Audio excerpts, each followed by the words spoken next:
Hey there everyone, it's Mike Delisio with another Dice Tower Daily Unboxing.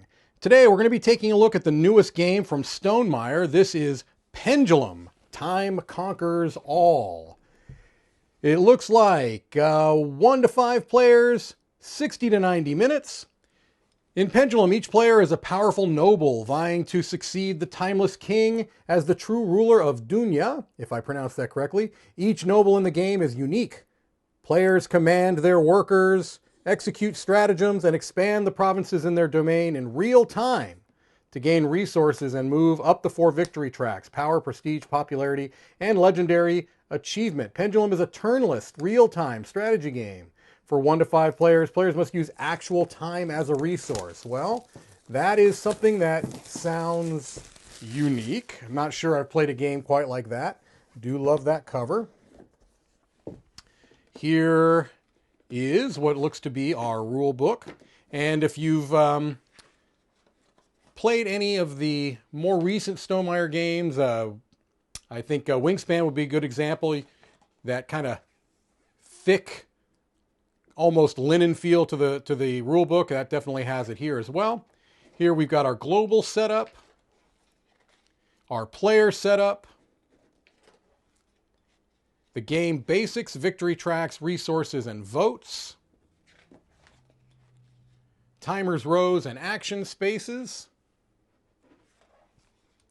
Worker actions. Conquering provinces. Untimed actions. So it looks like there are some timed and untimed actions. Untimed actions do not require a worker and do not rely on a timer in any way. And you've got a council phase. Claiming privilege and game end. The game ends after the council phase of the 4th round. If any player has advanced all of their victory tracks into the section on the parchment at the end of the tracks, this player is declared the winner and the new timeless ruler. If multiple players qualify, then you have tiebreakers. 2 to 3 player games, they've got some adjustments you need to make. You can also play apparently without the timers. They're saying if it's the first game for any player, it's recommended to play at least the first round untimed. Then you have an advanced variant and explanation of the action spaces and cards, and an FAQ section on the back. Here we've got our rule book for the Automa or solo variant. It introduces a system for adding 2 artificial opponents, and they take the place of 2 players. And it goes into detail on how to play the solo game. All right. Here we've got a large kind of player aid, double-sided. And let's take a look at some of the components. Here's council phase and a timer track. Here's what appears to be the board. It is a double-sided board, perhaps based on player count. I'm not exactly sure. Are we zoomed out completely? There we go. I think we can see the whole board there now. There is one side. And here is the other side. Yes, this is the 4 to 5 player board. Now I'm seeing that in the corner. All right. We've got what look to be player boards here. Let me get these open for us.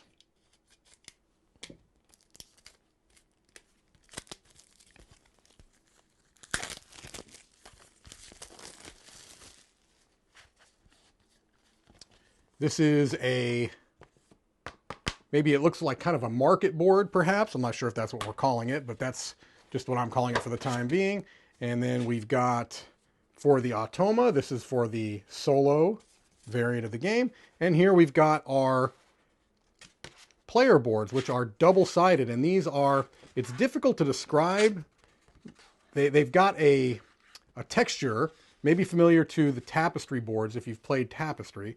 This is Mesoat the Pacifist, Mesoat the Justicar, Drenkir the Tyrant, and Drenkir the Insidious, Licinia the Alchemist, Licinia the Implacable, probably Implacable, Bulk the Warmonger, Bulk the Champion, Gambal the Insurgent, Gambal the Briber. And it looks like all of these have an experienced side and maybe a more basic side. This character only recommended for experienced players, okay? Then we've got a whole lot of cards and what look to be plastic components. Here we've got some timers. We've got a green timer, a black timer, and a purple timer. And I remember reading on the back of the box that those are different times. There are different times for each of those timers. Here we've got our workers, plastic workers. You can see here of different sizes. Okay. I'll save the cards until the end, I suppose, since we're already breaking into the components. These are some lilac or lavender colored plastic squares that I'm assuming are going to be trackers of some type, perhaps. All of these are, of course, assumptions. We've got plastic cubes of various colors. I'm not going to take those out because you can see these are just plastic cubes of different colors. And we've got plastic discs in the different colors. I suppose you can get the idea though, I think. And then we've got some various and sundry other plastic components here. Some hexes and large and small, and what look to be some hourglass markers there. And then we've got what looks to be a metallic, maybe it is metal. It is, it's a heavy metal, looks like a sun or some type. Okay, there's some definite weight to that. So 3 different sizes of cards. We've got some standard cards, some square cards, and some kind of mini sized cards. So let's look at the standard sized cards first.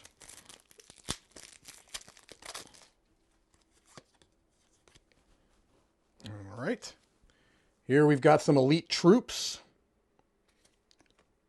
And I've got the wrapping sticking to me. Proven leader, Crush Rebellion. Okay. These appear to me to be, well, I don't know, council phase. So these might be player aid cards. These are cards, I believe, for depending on which character you're playing. These might be scoring cards. Again, I'm just making a guess. These are Automa cards, Automa Worker Movement. So these are probably Automa cards here for the solo game, although not sure. Yeah, that symbol is for their solo game. So that's going to be for those. Let's take a look at these square cards.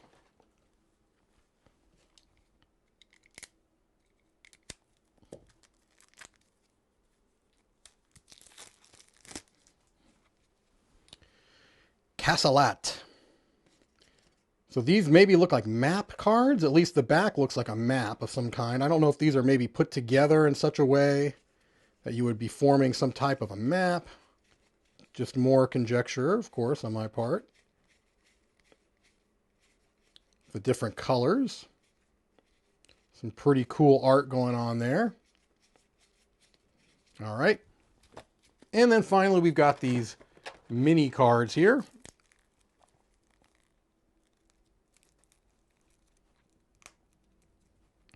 That, of course, are going to be the tricky one to open because it's my last deck of cards. All right. These look to be action cards, perhaps.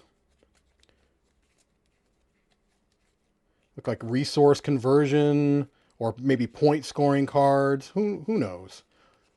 Only one who has read the rule book, and that is not I. But a lot of these cards. A whole lot of these cards. All right, well, quite a bit inside this box, even though it was a thinner box than some of the other games from Stonemaier recently, but that should give you a pretty good idea of what you'll find inside Pendulum. Thank you for watching another Dice Tower Daily Unboxing.